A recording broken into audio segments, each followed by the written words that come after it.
Chapter 6: Building Singapore's Identity.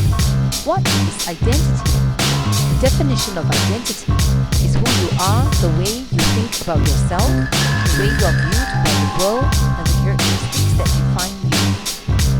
What is a national identity? According to Wikipedia, national identity is a person's identity or sense of belonging to one's state or to one's nation. It is the sense of a nation as a cohesive whole, as represented by distinctive traditions, culture, language, and politics. National identity may refer to the subjective feeling one shares with a group of people about the nation, regardless of one's legal citizenship status. National identity is viewed in psychological terms as an awareness of difference, a feeling and recognition of we and they. National identity is not an inborn trait, and it is essentially socially constructed. A person's national identity results directly from the presence of elements from the common points in people's daily lives.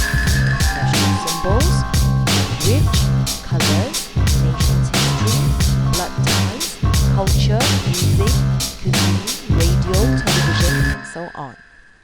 Under various social influences, people incorporate national identity into their personal identities by adopting beliefs, values, assumptions, and expectations which align with one's national identity. People with identification of their nation view national beliefs and values as personally meaningful and translate these beliefs and values into daily practices. So how did Singapore go about building her identity? Singapore applied to join the United Nations so that she could be recognized as an independent country by other countries.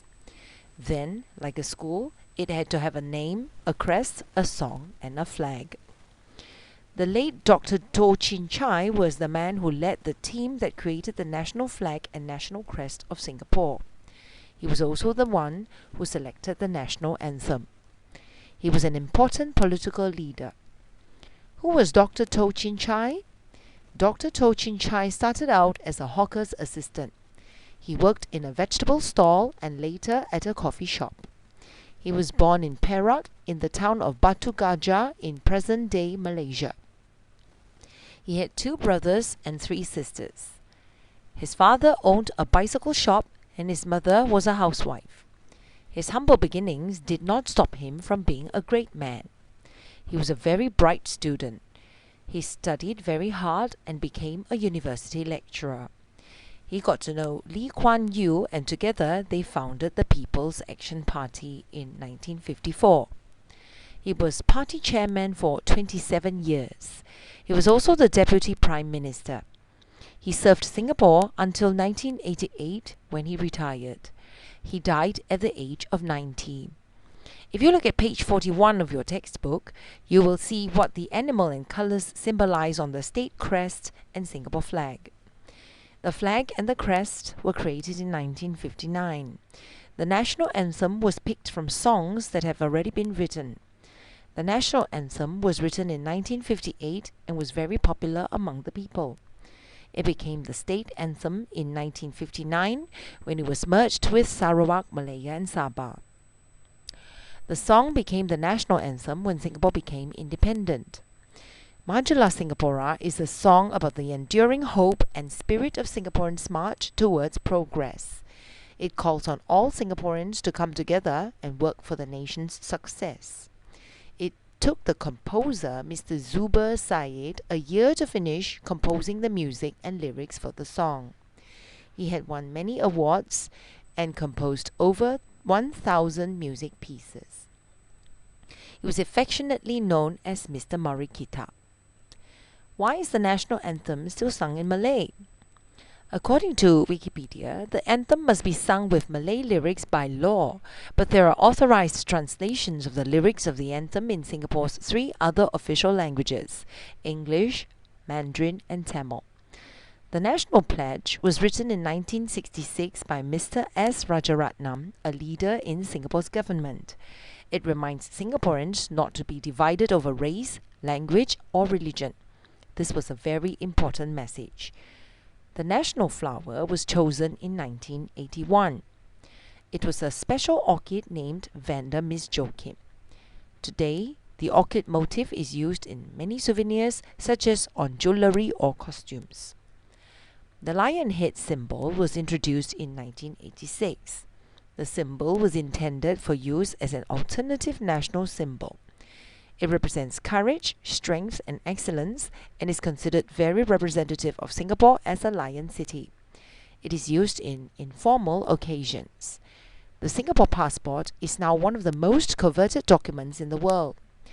According to Business Insider, Singapore's passport is the second most powerful passport in the world, granting citizens visa-free or visa-on-arrival access to 189 destinations.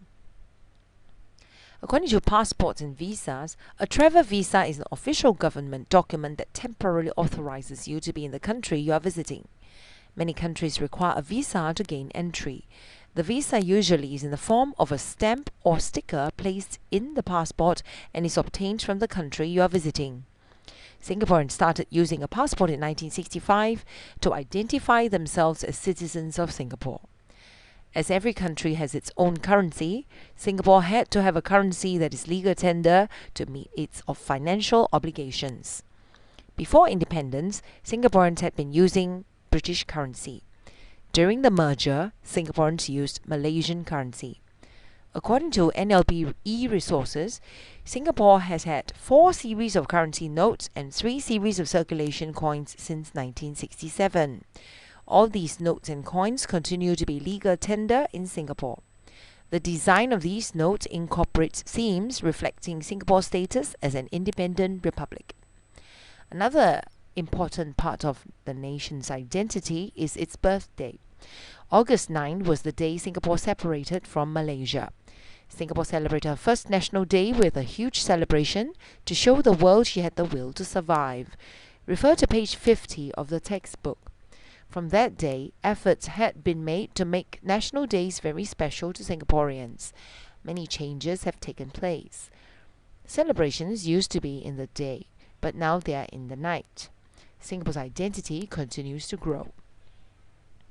What role did Yusof Ishak play in the identity building of Singapore? The first president of Singapore, Mr. Yusof Ishak, started off as a journalist. He was from Padang, Gajah state of Perak, Malaysia. He was the eldest of 9 children. His parents never imagined their son would be the first president of Singapore.